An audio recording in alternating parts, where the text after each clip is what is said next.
الله أكبر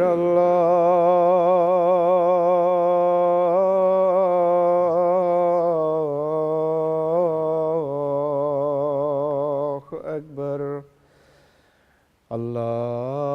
الله أكبر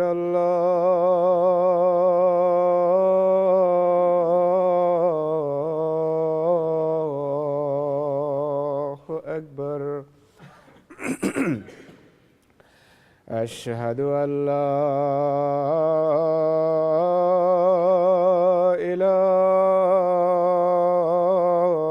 إله إلا الله أشهد أن لا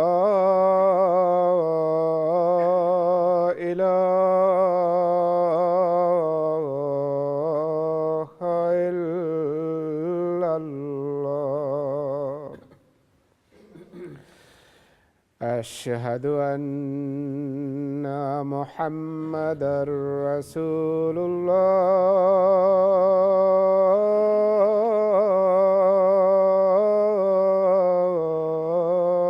الله أشهد أن محمدًا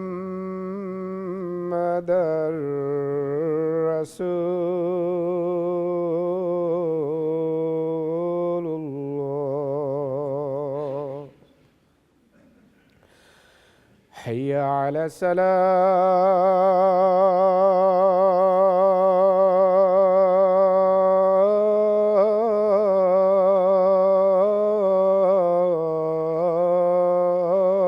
الصلاة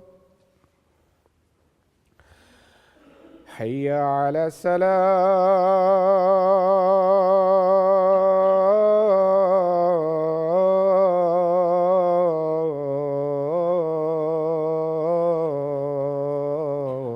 السلام حي على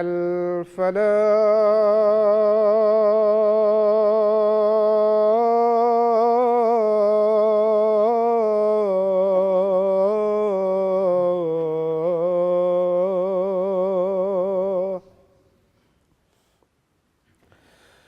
حي على الفلاح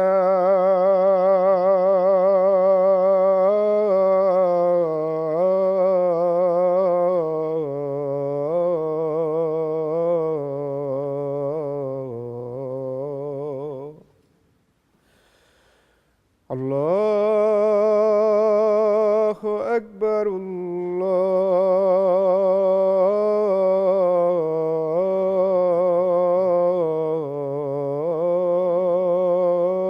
الله أكبر لا إله إلا الله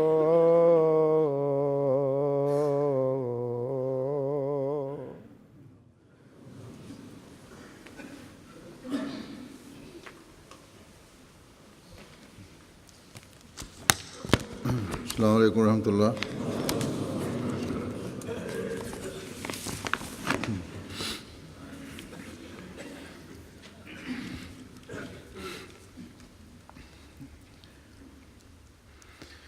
أشهد أن لا إله إلا الله وحده لا شريك له وأشهد أن محمدًا عبده ورسوله أما بعد فأعوذ بالله من الشيطان الرجيم بسم الله الرحمن الرحيم الحمد لله رب العالمين الرحمن الرحيم مالك يوم الدين إياك نعبد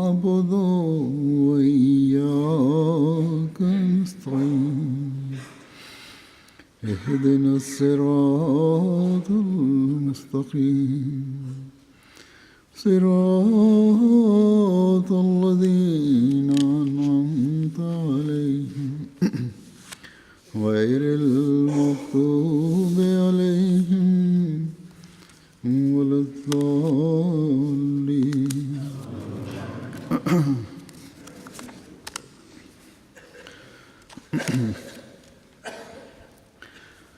دو دن ہوئے الفضل انٹرنیشنل کا تازہ شمارہ دیکھ رہا تھا.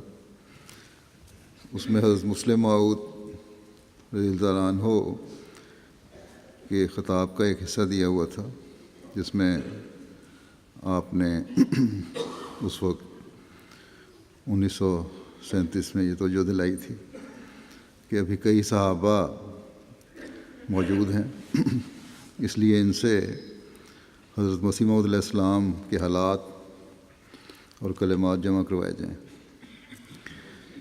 کیونکہ ایک زمانہ آئے گا جو بہت سے مسائل کے حل کے لیے ان باتوں کی بہت اہمیت ہو جائے گی. ایک مثال آپ نے بیان فرمائی کہ ایک نوجوان صحابی نے بتایا مجھے کہ انہیں صرف اتنا یاد ہے کہ میں جب بہت چھوٹا سا تھا تو ایک دن میں نے حضرت مسیح موعود علیہ السلام کا ہاتھ پکڑ لیا اور کچھ دیر آپ کا ہاتھ اپنے ہاتھ میں پکڑے رکھا اور برابر کھڑا رہا. کچھ دیر کے بعد حضرت مسیح موعود علیہ السلام نے اپنا ہاتھ علیحدہ کیا اور کسی کام میں مصروف ہو گئے. اب یہ ایک چھوٹی سی بات ہے. آپ لکھتے ہیں کہ اس نے تو یہی کہا کہ مجھے صرف اتنا یاد ہے، گو میں صحابی ہوں لیکن صرف مجھے اتنی بات یاد ہے. لیکن آپ نے کہا کہ ان باتوں میں بھی بڑے نتائج نکلتے ہیں. مثلاً اس ایک چھوٹی سی بات سے ہی پتہ چلتا ہے کہ چھوٹے بچوں کو بھی بزرگوں کی مجالس میں لانا چاہیے. پھر یہ بھی کہ جب ضرورت محسوس ہو محبت سے اپنا ہاتھ چھڑوا لیا، پکڑا رکھا ٹھیک ہے، لیکن جب ضرورت محسوس ہوئی کام کرنا تھا محبت سے اپنا ہاتھ چھڑوا لیا.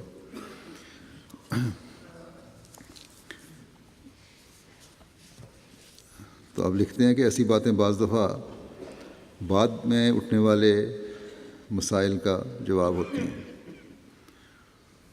بس ہر چھوٹی سے چھوٹی بات بھی جو صحابہ نے حضرت مسیح موعود علیہ السلام سے تعلق میں بیان کی ہے اس میں سبق ہوتا ہے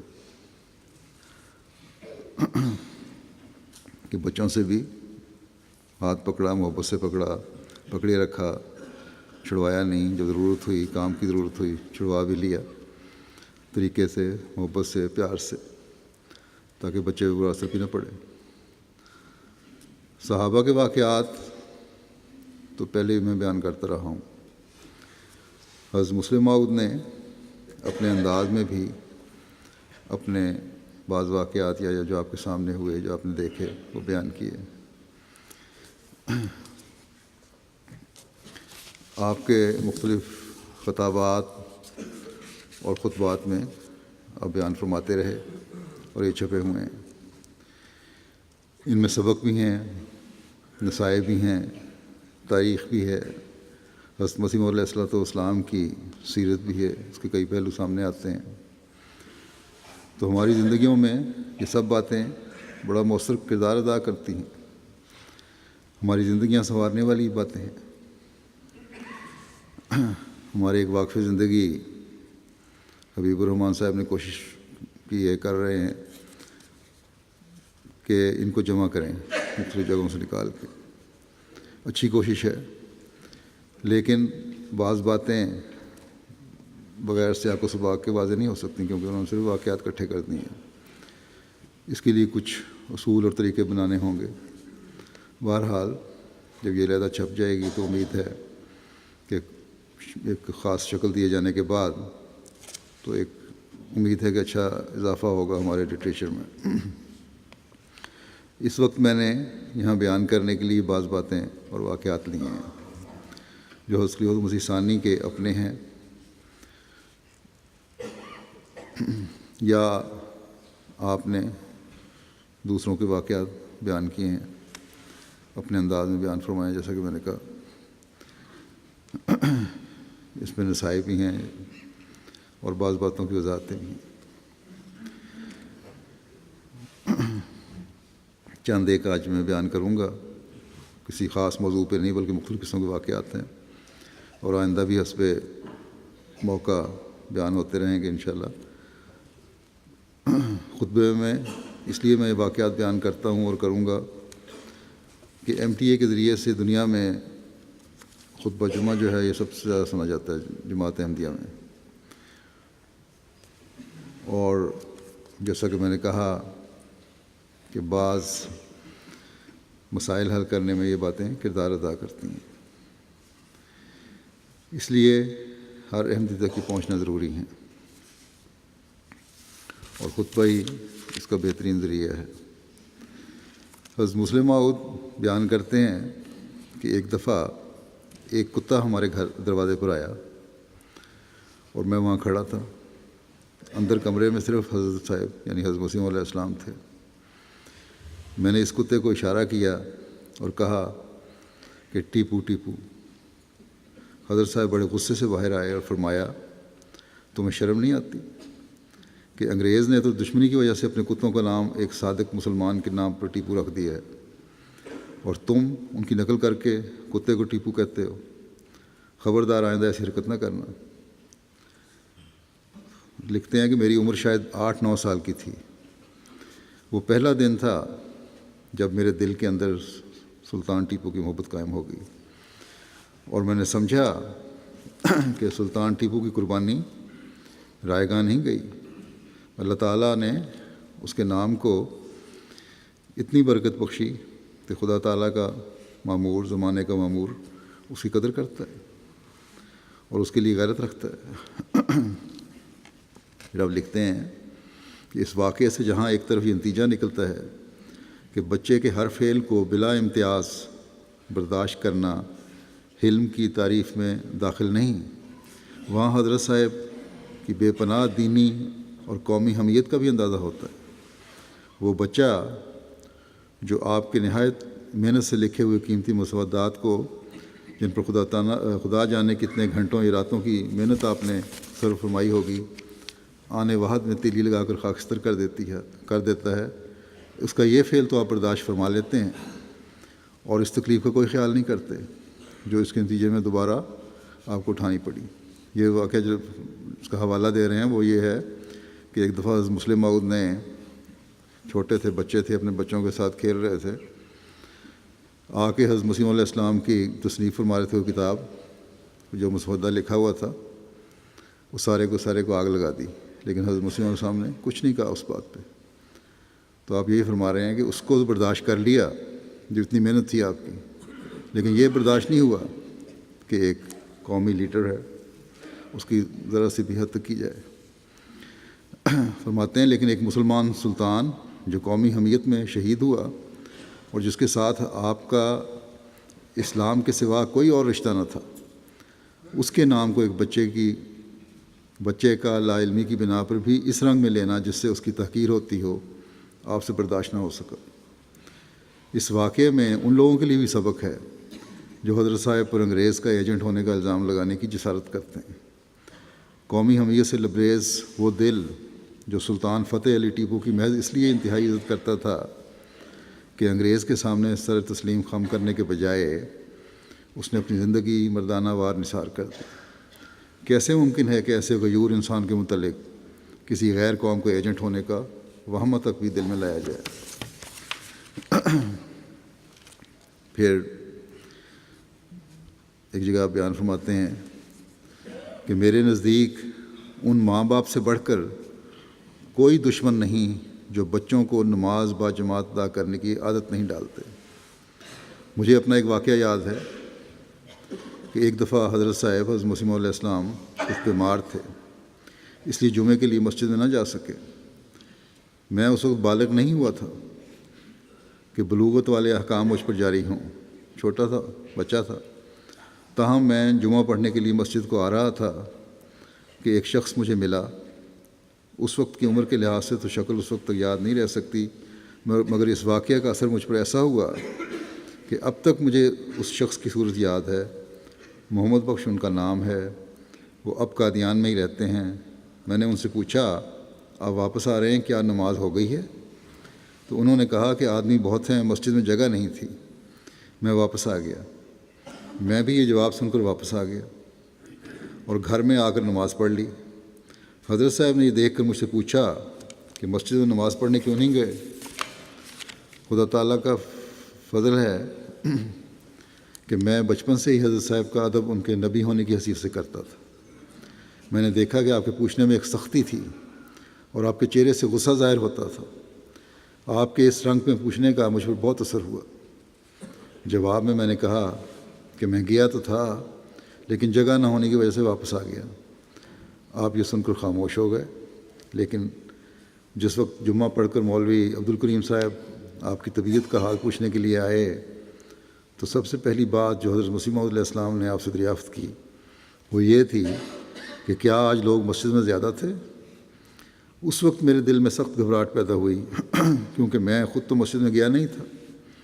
معلوم نہیں بتانے والے کو غلطی لگی یا مجھے اس کی بات سمجھنے میں غلط فہمی ہوئی۔ میں ان کی بات سے یہ سمجھا تھا کہ مسجد میں جگہ نہیں۔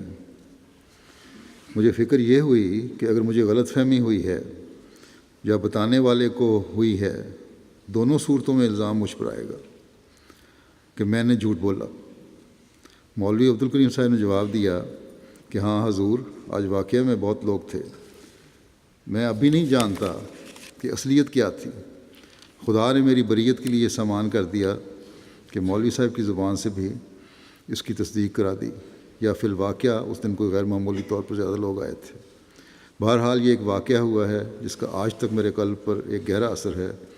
اس سے معلوم ہو سکتا ہے کہ حضرت مسیح موعود علیہ السلام کو نماز با جماعت کا کتنا خیال رہتا تھا۔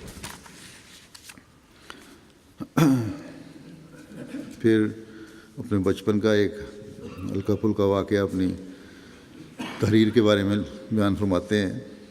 دیکھتے ہیں تعلیم کی بارے میں بھی کہ میری تعلیم کے سلسلے میں مجھ پر سب سے زیادہ احسان حضرت خلیفۃ المسیح اول رضی اللہ عنہ کا ہے۔ آپ چونکہ طبیب بھی تھے اور اس بات کو جانتے تھے کہ میری صحت اس قابل نہیں کہ میں کتاب کی طرف زیادہ دیر تک دیکھ سکوں، اس لیے آپ کا طریق تھا کہ آپ مجھے اپنے پاس بٹھا لیتے اور فرماتے، میاں میں پڑھتا جاتا ہوں، تم سنتے جاؤ۔ اس کی وجہ یہ تھی کہ بچپن میں میری آنکھ میں سخت ککرے پڑ گئے تھے اور متواتر 3-4 سال تک میری آنکھیں دکھتی رہیں، اور ایسی شدید تکلیف ککروں کی وجہ سے پیدا ہو گئی کہ ڈاکٹروں نے کہا کہ اس کی بینائی ضائع ہو جائے گی۔ اس پر حضرت مسیح علیہ السلام نے میری صحت کے لیے خاص طور پر دعائیں کرنی شروع کر دیں، اور ساتھ ہی آپ نے روزے رکھنے شروع کر دیے۔ مجھے اس وقت یاد نہیں کہ آپ نے کتنے روزے رکھے، بہرحال 3 یا 7 روزے آپ نے رکھے۔ جب آخری روزے کی افطاری کرنے لگے اور روزہ کھولنے کے لیے منہ میں کوئی چیز ڈالی تو یکدم اس وقت مسلم موعود کہتے ہیں کہ میں نے آنکھیں کھول دیں اور میں نے آواز دی کہ مجھے نظر آنے لگ گیا ہے۔ لیکن اس بیماری کی شدت اور اس کے متواتر حملوں کا نتیجہ یہ ہوا کہ میری ایک آنکھ کی بینائی ماری گئی، چنانچہ میری بائیں آنکھ میں بینائی نہیں ہے۔ میں رستہ تو دیکھ سکتا ہوں مگر کتاب نہیں پڑھ سکتا۔ 2-4 فٹ پر اگر ایسا آدمی بیٹھا ہو جو میرا پہچانا ہوا ہو تو میں اس کو دیکھ کر پہچان سکتا ہوں، لیکن اگر کوئی بے پہچانا بیٹھا ہو تو مجھے اس کی شکل نظر نہیں آ سکتی۔ صرف دائیں آنکھ کام کرتی ہے، مگر اس میں بھی ککرے پڑ گئے اور وہ ایسے شدید ہو گئے کہ کئی راتیں میں جاگ کر کاٹا کرتا تھا۔ حضرت مسیح علیہ السلام نے میرے استادوں سے کہہ دیا تھا کہ پڑھائی اس کی مرضی پر ہوگی۔ اور یہ دیکھیں، اس میں حضرت مسلم موعود کا بھی پہلو ایک نکلتا ہے کہ باوجود اس بیماری کے سب کچھ کے اللہ تعالیٰ نے جو فرمایا تھا علوم ظاہری و باطنی سے پر کیا جائے گا، وہ بھی کس طرح اللہ تعالیٰ نے پر کیا۔ آپ نے لکھا ہوا ہے ایک جگہ کہ میں نے لاکھوں کتابیں پڑھی ہوئی ہیں اور بڑی جلدی پڑھ لیا کرتے تھے۔ بہرحال فرماتے ہیں کہ جتنا پڑھنا چاہے، حضرت مسلم نے فرمایا کہ جتنا پڑھنا چاہے پڑھے، اگر نہ پڑھے تو اس پر زور نہ دیا جائے، کیونکہ اس کی صحت اس قابل نہیں کہ یہ پڑھائی کا بوجھ برداشت کر سکے۔ حضرت مسیح موعود علیہ الصلوۃ والسلام بارہا مجھے صرف یہی فرماتے تھے کہ تم قرآن کا ترجمہ اور بخاری حضرت مولوی صاحب سے یعنی حضرت خلیفہ اول سے پڑھ لو۔ اس کے علاوہ آپ نے یہ بھی فرمایا تھا کہ کچھ طب بھی پڑھ لو کیونکہ یہ ہمارا خاندانی فن ہے۔ فرماتے ہیں کہ ماسٹر فقیر اللہ صاحب جن کو خدا تعالیٰ نے اسی سال ہمارے ساتھ ملنے کی توفیق عطا فرمائی ہے، پہلے یہ علیحدہ ہو گئے تھے کچھ عرصے کے لیے غیر ممبئی میں، تو فرماتے ہیں کہ وہ ہمارے حساب کے استاد تھے اور لڑکوں کو سمجھانے کے لیے بورڈ پر سوالات حل کیا کرتے تھے، لیکن مجھے اپنی نظر کی کمزوری کی وجہ سے دکھائی نہیں دیتا تھا بورڈ، کیونکہ جتنی دور بورڈ تھا اتنی دور تک میری بینائی کام نہیں کر سکتی تھی۔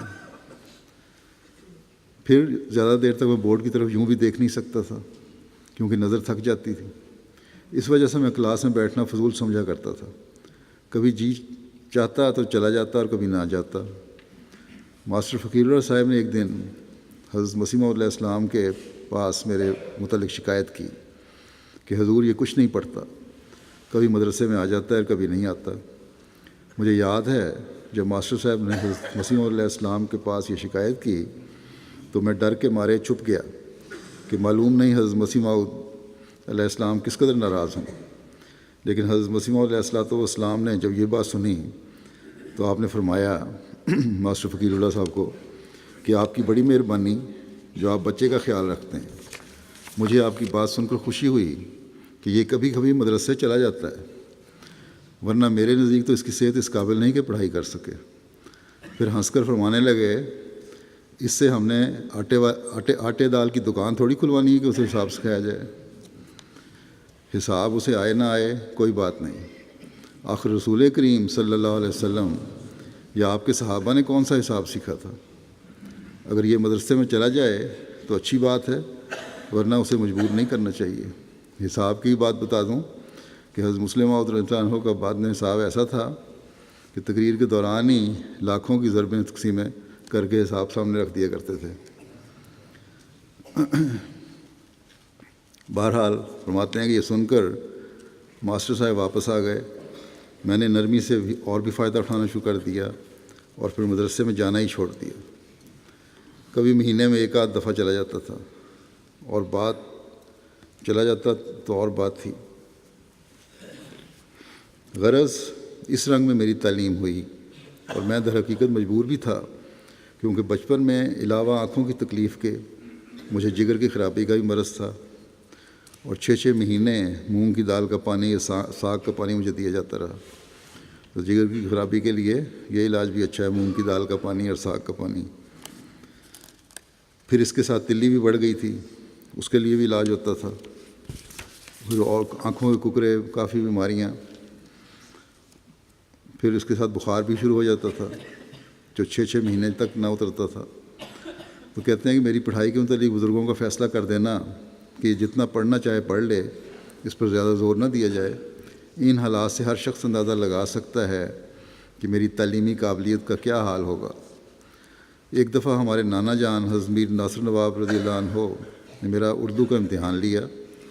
میں اب بھی بہت بد خط ہوں، لکھائی اچھی نہیں، مگر اس زمانے میں میرا اتنا بد خط تھا کہ پڑھا ہی نہیں جاتا تھا۔ میں نے کیا لکھا ہے؟ انہوں نے بڑی کوشش کی کہ پتہ لگائیں میں نے کیا لکھا ہے، مگر انہیں کچھ پتہ نہ چلا۔ ان کی طبیعت بڑی تیز تھی۔ غصے میں فوراً حضرت مسیح موعود علیہ السلام کے پاس پہنچے۔ میں بھی اتفاقاً اس وقت گھر میں ہی تھا۔ ہم تو پہلے ہی ان کی طبیعت سے ڈرا کرتے تھے۔ حضرت مسیح موعود علیہ السلام کے پاس شکایت لے کر پہنچے تو اور بھی ڈر پیدا ہوا کہ اب نامعلوم کیا ہو۔ خیر میر صاحب آ گئے اور حضرت صاحب سے کہنے لگے کہ محمود کی تعلیم کی طرف آپ کو ذرا بھی توجہ نہیں ہے۔ میں نے اس کا اردو کا امتحان لیا، آپ ذرا پرچہ تو دیکھیں، اس کا اتنا برا خط ہے کہ کوئی بھی یہ خط نہیں پڑھ سکتا۔ پھر اسی جوش کی حالت میں وہ حضرت مسیح موعود علیہ السلام سے کہنے لگے کہ آپ بالکل پرواہ نہیں کرتے اور لڑکے کی عمر برباد ہو رہی ہے۔ حضرت مسیح موعود علیہ السلام جب میرے میر صاحب کو اس طرح جوش کی حالت میں دیکھا تو فرمایا بلاؤ حضرت مولوی صاحب کو۔ جب آپ کو کوئی مشکل پیش آتی تھی تو آپ ہمیشہ حضرت خلیفہ اول رضی اللہ عنہ کو بلا لیا کرتے تھے۔ حضرت خلیفہ اول کو مجھ سے بڑی محبت تھی۔ آپ تشریف لائے، اور حسب معمول سر نیچا ڈال کر ایک طرف کھڑے ہو گئے. سر اٹھا کے نہیں دیکھا کرتے تھے حضرت مسیح کے سامنے. حضرت مسیح موعود علیہ الصلوۃ والسلام نے فرمایا مولوی صاحب میں نے آپ کو اس غرض کے لیے بلایا ہے کہ میر صاحب کہتے ہیں کہ محمود کا لکھا ہوا پڑھا نہیں جاتا. میرا جی چاہتا ہے کہ اس کا امتحان لے لیا جائے. یہ کہتے ہوئے حضرت مسیح موعود علیہ السلام نے قلم اٹھائی اور 2-3 سطر ایک عبارت لکھ کر مجھے دی اور فرمایا اس کو نقل کرو. بس یہ امتحان تھا جو حضرت مسیح موعود علیہ السلام نے لیا. میں نے بڑی احتیاط سے اور سوچ سمجھ کر نقل کر دیا. اول تو وہ عبارت کوئی زیادہ لمبی نہیں تھی، دوسرے میں نے صرف نقل کرنا تھا، اور نقل کرنے میں تو اور بھی آسانی ہوتی ہے کیونکہ اصل چیز سامنے ہوتی ہے. پھر میں نے آہستہ آہستہ نقل کیا، الف اور با وغیرہ احتیاط سے ڈالے. جب حضرت مسیح موعود علیہ السلام نے اس کو دیکھا تو فرمانے لگے مجھے تو میر صاحب کی بات سے بڑا فکر پیدا ہو گیا تھا، مگر اس کا خط تو میرے خط کے ساتھ ملتا جلتا ہے. حضرت خلیفہ اول رضی اللہ عنہ پہلے ہی میری تائید میں ادھار کھائے بیٹھے تھے. فرمانے لگے حضور میر صاحب کو یوں ہی جوش آ گیا ہے، ورنہ خط تو اچھا بھلا ہے. حضرت مسیح موعود علیہ السلام کی وفات کے بعد حضرت خلیفہ اول نے لکھتے ہیں کہ پھر مجھے کہا کہ میاں مجھ سے بخاری تو پوری پڑھ لو.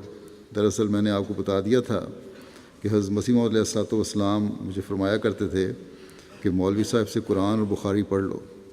چنانچہ حضرت مسیح موعود علیہ السلام کی زندگی میں ہی میں نے آپ سے قرآن اور بخاری پڑھنی شروع کر دی تھی. گو ناغے ہوتے رہے. اسی طرح طب بھی حضرت مسیح موعود علیہ السلام کی ہدایت کے ماتحت میں نے آپ سے شروع کر دی تھی. پھر جب تشریح الاذہان رسالہ جاری فرمایا آپ نے، اس کے بارے میں حضرت خلیفہ اول کا اس کا کیا سلوک تھا، کیا دیکھنا چاہتے تھے، اس کے بارے میں لکھتے ہیں کہ عرصہ ہوا کہ جب کہ پہل میں نے چند ایک دوستوں کے ساتھ مل کر رسالہ تشریح الاذہان جاری کیا تھا. اس رسالے کو روشناس کرانے کے لیے جو مضمون میں نے لکھا، جس میں اس کے اغراض و مقاصد بیان کیے گئے، وہ جب شائع ہوا تو حضرت خلیفۃ المسیح اول رضی اللہ عنہ نے حضرت مسیح موعود علیہ السلام کے حضور اس کی خاص تعریف کی اور عرض کیا کہ یہ مضمون اس قابل ہے کہ حضور اسے ضرور پڑھیں. چنانچہ حضرت مسیح موعود علیہ السلام نے مسجد مبارک میں وہ رسالہ منگوایا اور غالباً مولوی محمد علی صاحب سے وہ مضمون پڑھوا کر سنا اور تعریف کی. لیکن اس کے بعد جب میں حضرت خلیفہ اول رضی اللہ عنہ سے ملا تو آپ نے فرمایا میاں تمہارا مضمون بہت اچھا تھا، مگر میرا دل خوش نہیں ہوا. اور فرمایا کہ ہمارے وطن میں ایک مثل مشہور ہے کہ اونٹ چالی اور ٹوڈا بتالی، اور تم نے یہ مثل پوری نہیں کی. میں تو اتنی پنجابی نہیں جانتا تھا اس کا مطلب سمجھ سکتا، اس لیے میرے چہرے پر حیرت کے آثار دیکھ کر آپ نے فرمایا شاید تم نے اس کا مطلب نہیں سمجھا. یہ ہمارے علاقے کی ایک مثال ہے. کوئی شخص اونٹ بیچ رہا تھا اور ساتھ اونٹ کا بچہ بھی تھا جسے اس علاقے میں ٹوڈا کہتے ہیں. کسی نے اس سے قیمت پوچھی تو اس نے کہا کہ اونٹ کی قیمت تو 40 روپے ہے مگر ٹوڈے کی 42 روپے. اس نے دریافت کیا کہ یہ کیا بات ہے، تو اس نے کہا کہ ٹوڈا اونٹ بھی ہے اور بچہ بھی. تو اس طرح تمہارے سامنے حضرت مسیح موعود علیہ السلام کی، پھر حضرت خلیفہ اول نے ربیع ثانی کو فرمایا کہ تمہارے سامنے حضرت مسیح موعود علیہ السلام کی تصنیف براہین احمدیہ موجود تھی. آپ نے جب یہ تصنیف کی تو اس وقت آپ کے سامنے کوئی اسلامی لٹریچر موجود نہ تھا، مگر تمہارے سامنے یہ موجود تھی اور امید تھی کہ تم اس سے بڑھ کر کوئی چیز لاؤ گے. مسلموں دیکھتے ہیں کہ معمورین سے بڑھ کر علم تو کوئی کیا لا سکتا ہے سوائے اس کے کہ ان کے پوشیدہ خزانوں کو نکال کر پیش کرتے رہیں. حضرت خلیفہ اول رضی اللہ عنہ کا مطلب یہ تھا کہ بعد میں آنے والی نسلوں کا کام یہی ہوتا ہے کہ گزشتہ بنیاد کو اونچا کرتے رہیں، اور یہ ایک ایسی بات ہے کہ جسے آئندہ نسلیں اگر ذہنوں میں رکھیں تو خود بھی برکات اور فضل حاصل کر سکتی ہیں اور قوم کے لیے بھی برکات اور فضلوں کا موجب ہو سکتی ہیں. مگر اپنے آبا سے آگے بڑھنے کی کوشش نیک باتوں میں ہونی چاہیے. یہ نہیں کہ چور کا بچہ ہو تو وہ چوری شروع کر دے. نمازی آدمی کی اولاد کوشش کرے کہ باپ سے بڑھ کر نمازی بنے. قرآن کریم کی عظمت کے بارے میں ایک جگہ بیان کرتے ہیں کہ مجھے بھی اپنے بچپن کی ایک جہالت یاد ہے. جب میں چھوٹا بچہ تھا تو جب حضرت مسیح موعود علیہ السلام کی مجالس میں بعض دشمن آتے اور آپ پر اعتراض کرتے تو چونکہ حضرت مسیح موعود علیہ السلام نہایت سادگی سے بات کرتے تھے، بعض دفعہ مجھے یہ وہم ہوتا تھا کہ شاید آپ اس شخص کی چالاکی کا مقابلہ نہیں کر سکیں گے، مگر جب دشمن مخالفت میں بڑھ جاتا تو یوں معلوم ہوتا تھا کہ کسی آسمانی طاقت نے آپ پر قبضہ کر لیا ہے، اور آپ اس شان سے جواب دیتے کہ مجلس پر سناٹا چھا جاتا تھا۔ ایسی بیوقوفی ان لوگوں کی ہے جو اس وقت کہ جب کوئی شخص قرآن شریف پر اعتراض کرے تو کہتے ہیں چپ ہو جاؤ ورنہ تمہارا ایمان ضائع ہو جائے گا۔ عام طور پر غیروں سے بات کریں، مولویوں سے، تو یہی کہتے ہیں جس کی سمجھ نہیں آتی باتوں کی۔ کئی لوگ جو نئی بیعتیں کرنے والے ہیں یہ لکھتے ہیں کہ بس فلاں مسئلہ کیوں سمجھ نہیں آیا، تمہیں سمجھ نہیں آ سکتا اسی چپ کر چو، نہیں تو ایمان ضائع ہو جائے گا۔ حالانکہ یہ فضول بات ہے۔ چاہیے تو یہ کہ قرآن شریف پر جو اعتراض ہو ان کے جوابات ایسے دیے جائیں کہ دشمن بھی ان کی صداقت کو مان جائے، نہ یہ کہ اعتراض کرنے والے کو اعتراض کرنے سے منع کر دیا جائے اور شکوک کو اس کے دل میں رہنے دیا جائے۔ مجھے حضرت مسیح علیہ السلام کی ایک بات خوب یاد ہے، میں نے کئی دفعہ اپنے کانوں سے وہ آپ کے منہ سے بات سنی ہے۔ آپ فرمایا کرتے تھے کہ اگر دنیا میں سارے ابو بکر رضی اللہ تعالیٰ عنہ جیسے ہوتے، حضرت ابو بکر جیسے، تو اتنے بڑے قرآن شریف کی ضرورت نہیں تھی، صرف بسم اللہ کی بے کافی تھی۔ قرآن کریم کا اتنا پرمعارف کلام جو نازل ہوا ہے یہ ابو جہل کی وجہ سے ہے۔ اگر ابو جہل جیسے انسان نہ ہوتے تو اتنے مفصل قرآن شریف کی ضرورت نہ تھی۔ غرض قرآن کریم تو خدا تعالیٰ کا کلام ہے، اس پر جتنے اعتراضات ہوں گے اتنی ہی اس کلام کی خوبیاں ظاہر ہوں گی۔ بس یہ ڈر کہ اعتراض مضبوط ہوگا تو اس کو جواب کس طرح دیا جائے گا، ایک شیطانی وسوسہ ہے۔ کیا خدا کے کلام نے ہمارے ایمان کی حفاظت کرنی ہے یا ہم نے خدا کے کلام کی حفاظت کرنی ہے؟ وہ کلام جس کو اپنے بچاؤ کے لیے انسان کی ضرورت ہے وہ جھوٹا کلام ہے اور چھوڑ دینے کے لائق ہے، ہمارے کام کا نہیں۔ ہمارے کام کا وہی قرآن شریف ہے جس کی حفاظت کے لیے کسی انسان کی ضرورت نہ ہو بلکہ اس کا محافظ خدا ہو، اور اس پر جو اعتراض ہو وہ خود اس کو دور کرے اور اپنی عظمت آپ ظاہر کرے۔ ہمارا قرآن کریم ایسا ہی ہے۔ پھر نفس کی کمزوری کا محاسبہ کس طرح ہونا چاہیے اس بارے میں آپ فرماتے ہیں کہ حضرت مسیح موعود علیہ السلام کا ہی ایک واقعہ ہے کہ ایک دفعہ لاہور کی ایک گلی میں نے کہ اپنے آپ کو کنٹرول نفس پہ ہونا چاہیے انسان کے۔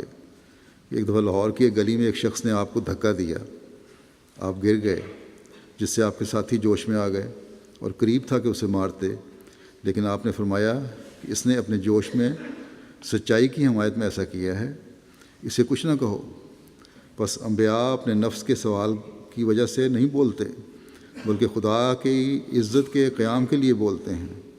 تو یہ نہیں خیال کرنا چاہیے کہ اللہ تعالیٰ کے نبی بھی ایسا ہی کرتے ہیں جس طرح عام لوگ کرتے ہیں۔ ان میں اور عام لوگوں میں بڑا فرق ہوتا ہے۔ وہ خدا کے لیے کرتے ہیں اور عام لوگ اپنے لیے کرتے ہیں۔ پھر فرماتے ہیں کہ حضرت مسیح موعود علیہ السلام حضرت معاویہ کی نماز کا واقعہ بیان فرمایا کرتے تھے کہ ان سے ایک مرتبہ فجر کی نماز قضا ہو گئی، لیکن وہ اس غلطی کے نتیجے میں نیچے نہیں گرے بلکہ ترقی کی۔ بس جو گناہ کا احساس کرتا ہے وہ گناہ سے بچتا ہے، جب گناہ کا احساس نہیں رہتا تو انسان معصیت میں مبتلا ہو جاتا ہے۔ بس مومن کو اہدنا الصراط المستقیم پر غور کرنا چاہیے اور سمجھنا چاہیے کہ وہ خطرات سے محفوظ نہیں ہوا، صرف اسی وقت محفوظ ہو سکتا ہے کہ جب خدا کی آواز اسے کہہ دے۔ بس انسان کو اپنے نفس کی کمزوری کا محاسبہ کرنا چاہیے۔ ایسے شخص کے لیے روحانیت کے راستے کھل جاتے ہیں، جو ایسا نہیں کرتا اس کے لیے روحانیت کے راستے مسدود ہو جاتے ہیں اور ایسا انسان گمراہ ہو جاتا ہے۔ مخالفت جماعت کی ہوتی ہے، نبی کی ہوتی ہے، یہ ترقی کا ذریعہ بنتی ہے۔ اس بارے میں لکھتے ہیں کہ حضرت مسیح موعود علیہ السلام سے کئی دفعہ ہم نے ایک واقعہ سنا ہے۔ آپ فرمایا کرتے تھے کہ دشمن جب ہمیں گالیاں دیتے ہیں اور مخالفت کرتے ہیں تو ہمیں امید ہوتی ہے کہ ان میں سے سعید روحیں ہماری طرف آ جائیں گی، لیکن جب نہ تو لوگ ہمیں گالیاں دیتے ہیں اور نہ ہی مخالفت کرتے ہیں اور بالکل خاموش ہو جاتے ہیں تو یہ بات ہمارے لیے تکلیف دہ ہوتی ہے۔ آپ فرمایا کرتے تھے یعنی حضرت مسیح علیہ السلام کہ نبی کی مثال اس بڑھیا کی سی ہوتی ہے جس کے متعلق مشہور ہے کہ وہ کچھ پاگل سی تھی۔ اور شہر کے بچے اسے چھیڑا کرتے تھے اور وہ انہیں گالیاں اور بددعائیں دیا کرتی تھی۔ آخر بچوں کے ماں باپ نے تجویز کی کہ بچوں کو روکا جائے کہ وہ بڑھیا کو دیکھ نہ کیا کریں۔ چنانچہ انہوں نے بچوں کو سمجھایا، مگر بچے تو بچے تھے، وہ کب باز آنے والے تھے۔ یہ تجویز بھی کارگر ثابت نہ ہوئی۔ آخر بچوں کے والدین نے فیصلہ کیا کہ بچوں کو باہر نہ نکلنے دیا جائے اور دروازوں کو بند رکھا جائے۔ چنانچہ انہوں نے اس پر عمل کیا اور 2-3 دن تک بچوں کو باہر نہ نکلنے دیا۔ اس بڑھیا نے جب دیکھا کہ اب بچے اسے تنگ نہیں کرتے تو وہ گھر گھر جاتی اور کہتی کہ تمہارا بچہ کہاں گیا ہے؟ کیا اسے سانپ نے ڈس لیا؟ کیا وہ ہیضے سے مر گیا؟ کیا اس پر چھت گر پڑی ہے؟ کیا اس پر بجلی گر گئی ہے؟ غرض وہ ہر دروازے پر جاتی اور قسم قسم کی باتیں کرتی۔ آخر لوگوں نے سمجھا کہ بڑھیا نے تو پہلے بھی سے بھی زیادہ گالیاں اور بددعائیں دینی شروع کر دی ہیں، اس لیے بچوں کو بند رکھنے کا کیا فائدہ۔ انہوں نے بچوں کو چھوڑ دیا۔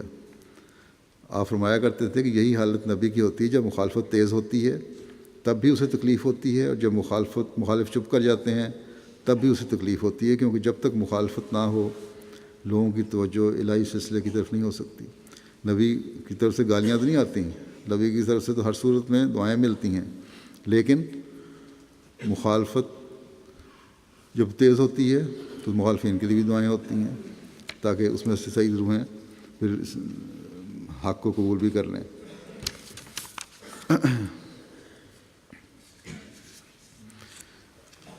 پھر مخالفت ترقی کا ذریعہ ہے، اس بارے میں کہتے ہیں کہ ایک دفعہ مسیح موعود علیہ السلام کے پاس ایک مولوی صاحب آئے، وہ شاعر بھی تھے اور بڑے مشہور ادیب بھی تھے۔ نواب صاحب رامپور نے انہیں اردو محاورات کی لغت لکھنے پر مقرر کیا ہوا تھا۔ انہوں نے بتایا کہ نواب صاحب رامپور کے پاس مشہور شاعر مینائی کے مسودات پڑھے ہوئے تھے۔ انہوں نے اردو کی ایک بڑی بھاری لغت لکھی ہوئی تھی، مگر ابھی اسے مکمل نہیں کیا تھا کہ نواب صاحب وفات پا گئے۔ نواب صاحب رامپور نے وہ مسودات مجھے دیے ہیں اور کہا ہے کہ تم انہیں مکمل کرو۔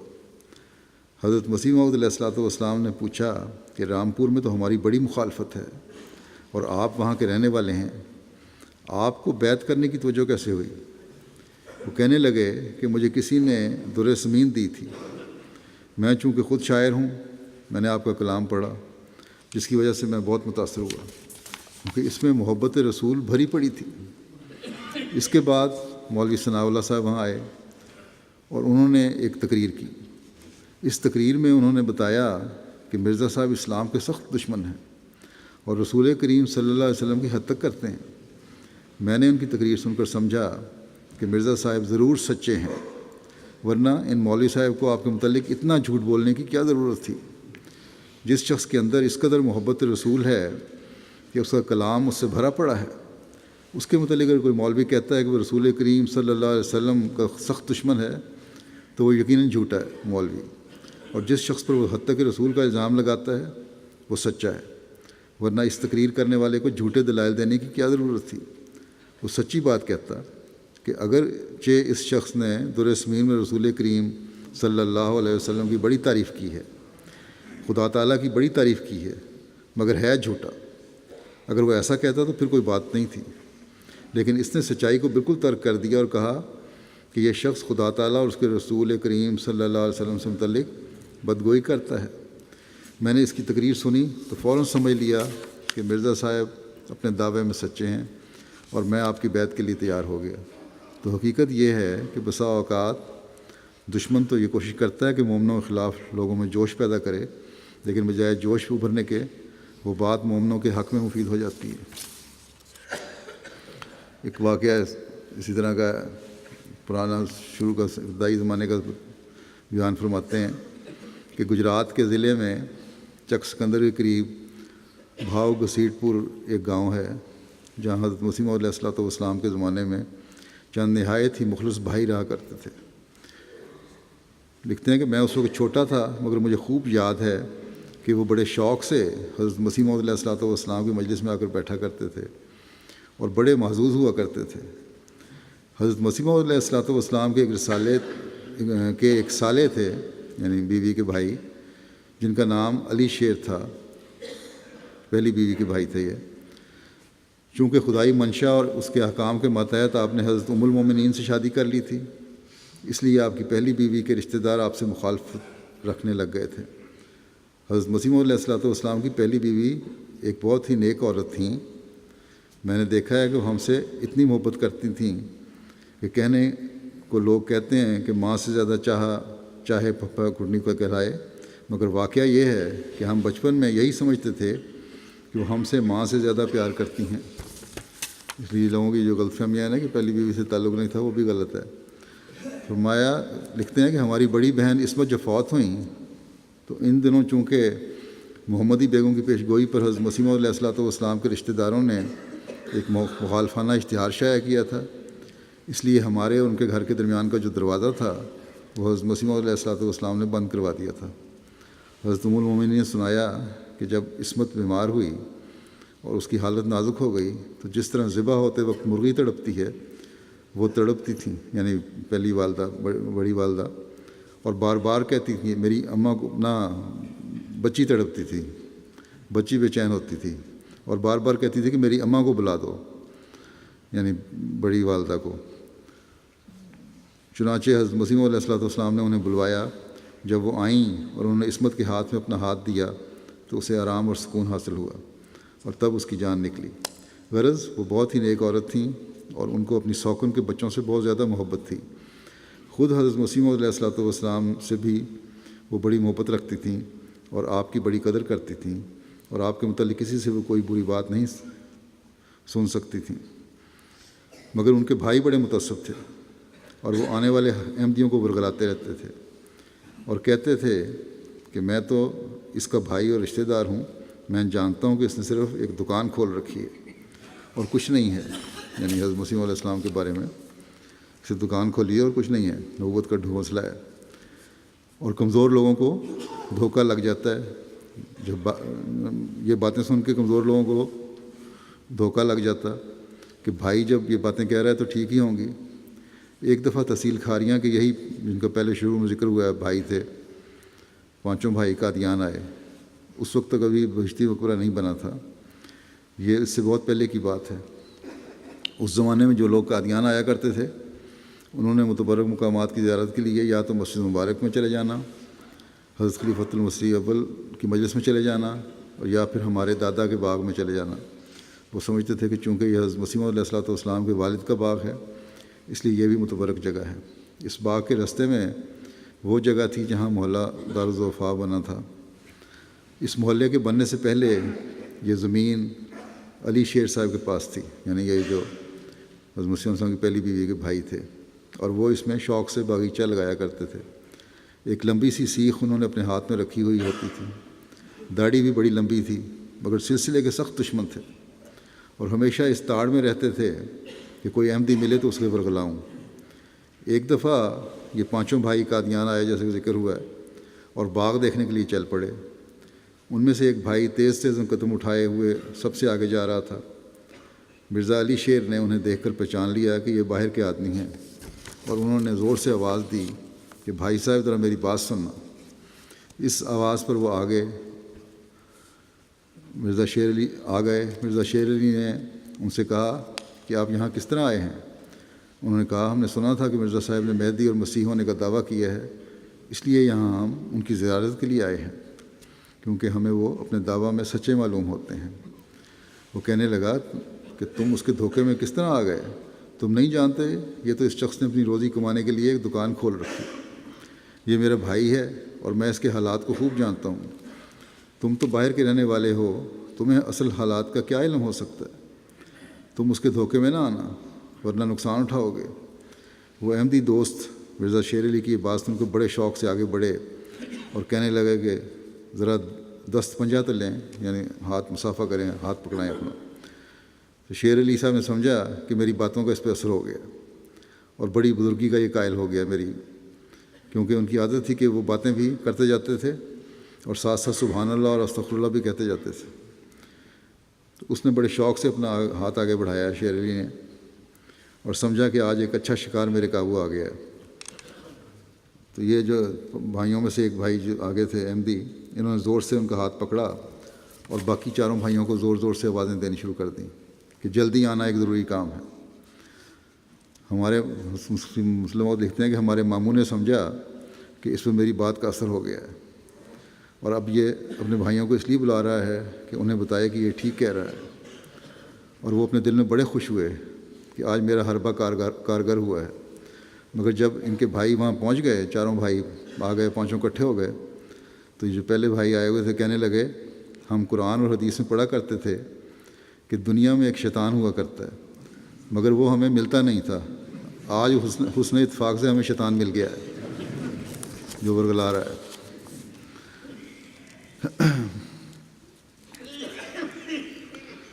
پھر ایک جگہ فرماتے ہیں آپ کہ اس میں شک نہیں کہ اللہ تعالیٰ کے فضل بھی دریا کی طرح ہوتے ہیں، اور دریا میں سے ایک قطرہ پانی کا لے لیا جائے تو اس میں کیا کمی آ سکتی ہے، مگر بندہ ہی ایسا بدقسمت ہے کہ وہ خود خدا کے انعامات سے اپنے آپ کو محروم کر لیتا ہے اور ان کی طرف سے منہ موڑ کر بیٹھ جاتا ہے، اور جب کوئی مامور آتا ہے تو لوگ اس کو حقیر سمجھ کر اس کا انکار کرنا شروع کر دیتے ہیں۔ پھر لکھتے ہیں کہ حضرت بابا نانک کے ماں باپ بھی ان کو حقارت کی نگاہ سے دیکھتے تھے اور کہتے تھے کہ اس نے ہماری دکانداری خراب کر دی ہے اور ہمارے گھر میں یہ بچہ نکما پیدا ہوا ہے۔ اگر ان کے ماں باپ زندہ ہو کر آج دنیا میں آ جائیں اور دیکھیں کہ وہی بچہ جسے ہم حقیر سمجھتے تھے اب لاکھوں آدمی اس کو فدا ہیں اور اس کے نام پر جان دینے کے لیے تیار بیٹھے ہیں، اور ان میں کئی کروڑ پتی موجود ہیں، تو حیران رہ جائیں۔ مگر لوگ بیوقوفی سے سمجھ لیا کرتے ہیں کہ چھوٹا آدمی ہے، اسے ہم نے مان کر کیا کرنا ہے، لیکن اللہ تعالیٰ ایسے ہی آدمیوں کو بھیجتا ہے جو بظاہر چھوٹے معلوم ہوتے ہیں، اور ایک زمانہ آتا ہے کہ ان کے نام پر مر مٹنے والے لاکھوں لوگ پیدا ہو جاتے ہیں۔ فرمایا کہ اسی طرح قادیان میں حضرت مسیح موعود علیہ الصلوۃ والسلام کو اللہ تعالیٰ نے بھیجا۔ قادیان میں نہ تو پہلے ریل تھی، نہ ڈاک خانہ تھا، نہ کوئی دینی یا دنیاوی علوم کا مدرسہ تھا۔ حضرت مسیح موعود علیہ الصلوۃ والسلام بھی کوئی دنیاوی وجاہت نہ رکھتے تھے، اور بظاہر آپ نے جو تعلیم حاصل کی تھی وہ بھی معمولی تھی۔ اس لیے جب آپ نے مسیحیت اور مہدویت کا دعویٰ کیا تو لوگوں نے شور مچا دیا کہ نعوذ باللہ یہ شخص جاہل ہے، یہ شخص کیسے مہدی ہو سکتا ہے۔ پھر لوگ یہ بھی کہتے تھے کہ اس چھوٹے سے گاؤں میں کیسے مامور آ سکتا ہے، اگر مامور آنا ہی تھا تو لاہور، امرتسر یا اس طرح کے کسی بڑے شہر میں آنا چاہیے تھا۔ غرض لوگوں نے زبردست مخالفت شروع کی، اور جو لوگ آپ کے دعویٰ کو سن کر آپ کی زیارت کے لیے قادیان آنے کا ارادہ کرتے تھے ان کو بھی روکا جاتا تھا۔ اگر وہ نہ روکتے تھے تو انہیں طرح طرح کی تکلیفیں دی جاتی تھیں، ان کو قسم قسم کی مصیبتوں اور دکھوں میں مبتلا کر دیا جاتا تھا۔ مگر ان تمام حالات کی موجودگی میں آپ کو اللہ تعالیٰ کی طرف سے الہام ہوا کہ دنیا میں ایک نذیر آیا، پر دنیا نے اسے قبول نہ کیا، لیکن خدا اسے قبول کرے گا اور بڑے زور آور حملوں سے اس کی سچائی ظاہر کر دے گا۔ یہ الہام کو آپ کو اس وقت ہوا جب آپ کو ایک آدمی بھی نہ مانتا تھا، پھر یہ الہام ہوا کہ میں تیری تبلیغ کو دنیا کے کناروں تک پہنچاؤں گا۔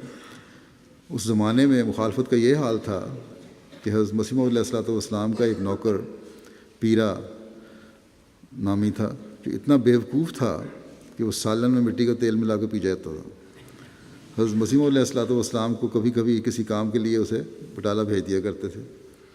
ایک دفعہ اس کو بٹالہ بھیجا گیا تو وہاں اس کو مولوی محمد حسین صاحب بٹالوی ملے جو اہل حدیث کے لیڈر مانے جاتے تھے اور بڑے بھاری مولوی سمجھے جاتے تھے۔ ان کا کام ہی یہی تھا کہ ہر اس شخص کو جو بٹالے سے قادیان آنے والا ہوتا تھا ملتے اور کہتے کہ اس شخص یعنی حضرت مسیح موعود علیہ السلام نے دکان بنائی ہوئی ہے اور جھوٹا ہے، تم قادیان جا کر کیا کرو گے؟ مگر اس کے باوجود لوگ قادیان آ جاتے تھے اور مولوی صاحب کے روکنے سے نہ رکتے تھے۔ اس دن مولوی صاحب کو اور تو کوئی آدمی نہ ملا، پیرا ہی مل گیا۔ اس کے پاس جا کر کہنے لگے کہ پیرے، تمہیں اس شخص کے پاس نہیں رہنا چاہیے، تو کیوں اپنا ایمان خراب کرتا ہے؟ وہ بیچارہ ان کی اس قسم کی باتیں نہ سمجھ سکا، لیکن اس نے اتنا ضرور سمجھا کہ یہ کہہ رہے ہیں کہ مرزا صاحب کے پاس رہنا ٹھیک نہیں ہے۔ جب مولوی صاحب ساری بات کر چکے تو کہنے لگا، مولوی صاحب میں تو بالکل جاہل ہوں اور اس قسم کی باتوں کو سمجھ نہیں سکتا، البتہ اتنا سمجھا ہوں کہ آپ نے کہا ہے کہ مرزا صاحب برے ہیں، مگر ایک بات تو مجھے بھی نظر آتی ہے کہ آپ ہر روز بٹالے میں چکر لگا لگا کر لوگوں سے کہتے پھرتے ہیں کہ کوئی شخص قادیان نہ جایا کرے، اور دوسرے علاقوں سے آنے والے آدمیوں کو بھی روکتے ہیں اور ورگلاتے رہتے ہیں، مگر مجھے تو صاف نظر آتا ہے کہ خدا ان کے ساتھ ہے، آپ کے ساتھ نہیں، کیونکہ آپ کی ساری کوششوں کے باوجود لوگ سینکڑوں کی تعداد میں پیدل چل کر قادیان جاتے ہیں، مگر آپ کے پاس کبھی کوئی نہیں آیا۔ بس اللہ تعالیٰ کے اس قسم کے بندے شروع میں چھوٹے ہی نظر آتے ہیں اور دنیا کے ظاہر بین لوگ انہیں حقیر سمجھتے ہیں۔ اسی طرح حضرت مسیح علیہ السلام کو بھی سمجھا گیا، مگر آج اللہ تعالیٰ کے فضل سے حضرت مسلم موعود فقط لکھ رہے ہیں کہ ہماری جماعت دنیا کے کونے کونے میں پھیل چکی ہے، اور اب تو اللہ کے فضل سے اور بھی زیادہ پھیل چکی ہے۔ کجا یہ کہ حضرت مسیح موعود علیہ السلام کی زندگی میں آخری جلسہ سالانہ پر 700 آدمی آئے تھے، اور جمعہ کے خطبے میں یہ ذکر کر رہے ہیں حضرت مسلم موعود کہ مسجد اقصیٰ میں اس وقت 4000 سے زیادہ لوگ شامل ہوئے ہیں، اور آج تو اس دنیا کے اس خطے میں بھی اس وقت اس مسجد میں بھی 5-6 ہزار لوگ بیٹھے خطبہ سن رہے ہوں گے۔ آپ فرماتے ہیں کہ آپ کے زمانے میں ہندوستان کی ساری قوموں نے آپ کے خلاف شور مچایا اور شدید مخالفت کی، مگر ان تمام مخالفتوں کے باوجود ہندوستان میں بھی ہمارے سلسلے نے ترقی کی اور بیرونی ممالک میں بھی ہماری جماعتیں قائم ہوئیں۔ چنانچہ آج ہمارے مشن دنیا کے تمام ممالک میں اپنا کام کر رہے ہیں۔ انگلینڈ، امریکہ، افریقہ، چین، جاپان، جاوا، سماٹرا، یورپ کے تمام ممالک ممالک میں ہمارے مشن قائم ہیں۔ تبلیغ کا کام جاری ہے۔ افریقہ کے حبشی تعلیم پا رہے ہیں۔ امریکہ اور یورپ کے شرک کرنے والے لوگ جوک در جوک اسلام میں داخل ہو رہے ہیں۔ اس کی وجہ صرف یہی ہے کہ ہمارے دلوں میں خدا نے اپنے معمور کے ذریعے ایک نیا ایمان پیدا کر دیا ہے جس سے دوسرے لوگ محروم ہیں۔ پھر فرماتے ہیں کہ ہماری جماعت کے ایک معزز شخص صاحبزادہ عبداللطیف صاحب شہید بھی اسی قسم کے لوگوں میں سے تھے جو حضرت مسیح صاحب کا دعوت سن کے پہنچے۔ وہ حج کے لیے گھر سے نکلے اور حضرت مسیح علیہ السلام کی دعوت سن کر قادیان آ گئے اور بیعت کر لی۔ بیعت کے بعد واپس گھر گئے تو افغانستان کے بادشاہ نے ان کو سنگساری کی سزا دی، صرف اس لیے کہ وہ حضرت مسیح موعود علیہ السلام کی بیعت کر چکے تھے۔ لوگوں نے بہترا زور لگایا کہ آپ اپنے عقیدے کو بدل لیں، مگر وہ نہ مانے کیونکہ ان پر صداقت کھل چکی تھی۔ آخر بادشاہ نے ان کو زمین میں گاڑ کر سنگسار کرا دیا اور نہایت بے رحمی سے شہید کیا، مگر انہوں نے اف تک نہ کی اور خدا کی راہ میں اپنی جان دے دی۔ سنگساری سے پہلے ایک وزیر ان کے پاس آیا اور کہنے لگا کہ تم اپنے دل میں بے شک وہی عقائد رکھو مگر صرف زبان سے انکار کر دو، مگر انہوں نے فرمایا میں جھوٹ نہیں بول سکتا۔ بس ان کو شہید کر دیا گیا، مگر ان کے شہید ہونے کے تھوڑے عرصے بعد ہی افغانستان میں ہیضہ پھوٹا اور ہزاروں لوگ مر گئے، اور اب تک دیکھیں وہ تباہی پھیلتی چلی جا رہی ہے۔ اسی طرح حضرت مسیح علیہ السلام کو جب لوگوں نے مقابلہ کیا تو آپ کو اللہ تعالیٰ نے دکھایا کہ ملک میں سخت تعاون پھوٹے گی، چنانچہ ایسا ہی ہوا اور لوگ ہزاروں کی تعداد میں اس کا لقمہ بن گئے۔ مگر اس تعاون کے وقت بھی باوجود کہ تعاون کا پھوٹنا حضرت مسیح علیہ السلام کی صداقت کی تائید میں تھا، آپ نے مجسم رحم بن کر خدا کے حضور اس عذاب کو ٹلانے کے لیے نہایت گڑ گڑا کر دعائیں کیں، اور اس قدر گریہ وزاری کی کہ مولوی عبدالکریم صاحب جو مسلم مبارک کے اوپر کے حصے میں رہتے تھے فرماتے تھے کہ ایک دن مجھے کسی کے رونے کی آواز آئی اور وہ آواز اتنی دردناک تھی جیسے کوئی عورت درد ذیل کی تکلیف میں مبتلا ہو۔ میں نے کان لگا کر سنا تو معلوم ہوا کہ حضرت مسیح علیہ السلام رو رو کر خدا کے حضور میں دعا فرما رہے تھے کہ اے اللہ، اگر تیرے سارے بندے مر گئے تو مجھ پر ایمان کون لائے گا؟ یہ چیز بھی آپ کی صداقت کے لیے نہایت زبردست دلیل ہے۔ یہ آپ ہی کی تائید کے لیے اللہ تعالیٰ نے تعاون بھیجی اور آپ کے دل میں ہی رحم آ گیا اور دعائیں شروع کر دیں۔ یہ ہوتا ہے نبی کے معیار رحم کا۔ اللہ تعالیٰ ہر احمدی میں دینی غیرت بھی پیدا کرے، خدا تعالیٰ سے تعلق میں بھی بڑھائے، صبر اور حوصلہ بھی پیدا فرمائے، اور انسانیت کے بچانے کے لیے دعاؤں کی توفیق بھی ہمیں عطا فرمائے۔ اپنی اناؤں پر اپنی عاجزی کو ہم غالب کرنے والے ہوں، اس کی توفیق عطا فرمائے، اور مکمل طور پر اپنی رضا پر ہمیں چلائے۔ حضرت مسیح علیہ السلام کے مشن کی تکمیل کے لیے اپنا کردار ہم ادا کرنے والے ہوں، اور ہر وہ بات کرنے والے ہوں جس کی حضرت مسیح علیہ السلام نے اپنی جماعت کے اپنے ماننے والوں سے، جماعت کے افراد سے خواہش کی ہے یا امید رکھی ہے۔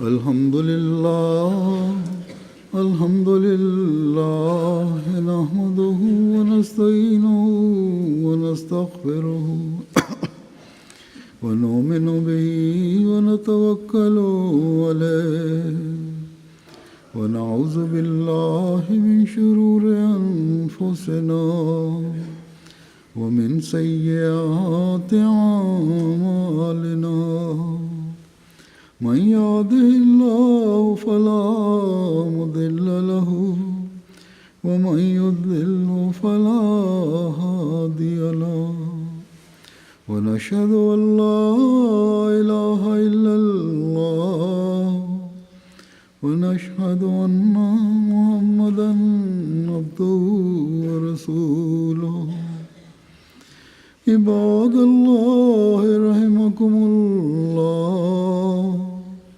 إن الله يأمر بالعدل والإحسان وإيتاء ذي القربى وينهى عن الفحشاء والمنكر والبغي يعظكم لعلكم تذكرون اذكروا الله يذكركم وادعوه يستجب لكم ولذكر الله أكبر.